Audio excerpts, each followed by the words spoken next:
reward. This is why Allah's Messenger sallallahu alayhi wa sallam said, إِذَا مَاتَ الْإِنسَانُ إِنْقَطَعَ عَنْهُ عَمَلُهُ إِلَّا مِنْ ثَلَاثٍ إِلَّا مِنْ صَدَقَةٍ جَارِيَةٍ أَوْ عِلْمٍ يُنْتَفَعُ بِهِ أَوْ وَلَدٍ صَالِحٍ يَدْعُو لَهُ. That when the person dies, their deeds are cut off except for three. One is sadaqah jariyah, right? Meaning, let's say I establish some foundation that continues to benefit people, right? You know, you plant a tree and people keep eating from that tree and the fruit of that tree till Yawm al-Qiyamah, I'd still be getting the reward from it. That's sadaqah jariyah. The second thing, this is what we're concerned about now, or knowledge which people benefit from. Meaning, if you teach somebody something and those people act upon it, you get reward for that. And then when they teach someone something, they get reward for it and you get reward.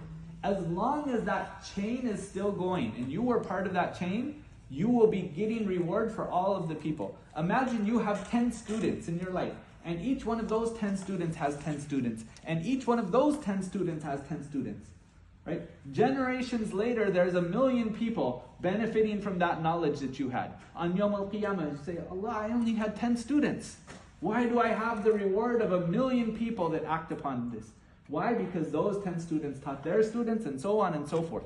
So imagine when you think about someone like Imam al-Bukhari or any of the Ai-Imah of the past, 1,000 years later, more than 1,000 years later, and we're acting on knowledge that they had transmitted to us. How much reward have they gotten throughout these centuries? This deen will continue. Don't we want to be part of that? Don't you want to be part of that chain as it continues?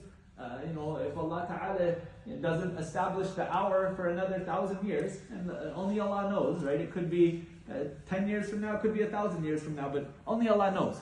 But however long this dunya continues, there could still be people acting upon that knowledge that you've brought. And you'll continue to get reward from this. So this is why the superiority of the alim over the abid is like the moon over the rest of the stars. That abid, he will die and he'll get his reward, right? He'll stand before Allah, he has all of his hasanat, all of that time he spent in salah, he gets reward for it. But he's not getting the reward for my salah, your salah, or anyone else's salah. But the alim, he is. So this is something, to take this as an encouragement, right? If you pass away and you still want to be getting reward after you've died, this is one of the ways to do it. Learn the deen now and pass it on to other people. And then the last sentence of this hadith